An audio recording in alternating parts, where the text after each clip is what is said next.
नमस्कार दोस्तों, आज की कहानी है ईमानदारी की मिसाल।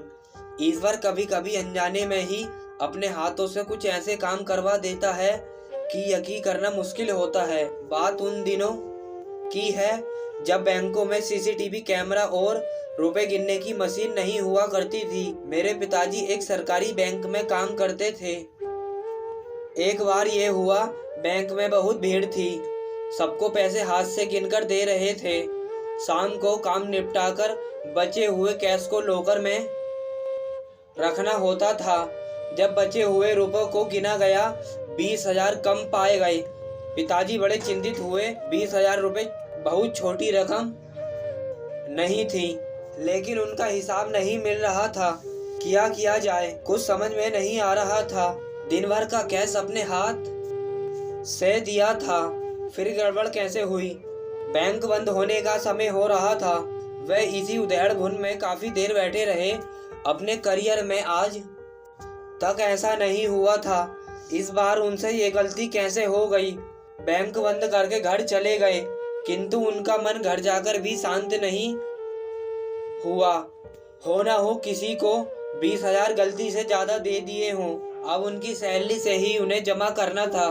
इस बात को 2 महीने हो गए।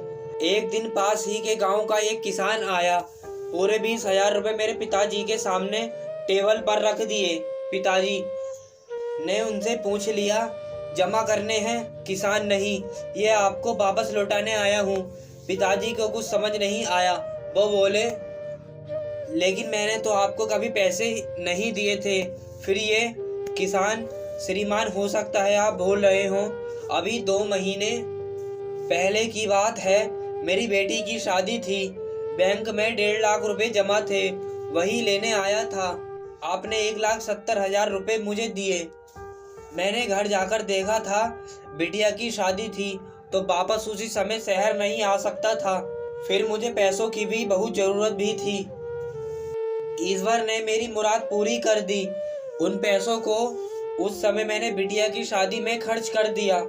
माफ करना साहब, मुझे फिर से पैसे जुटाने में 2 महीने लग गए।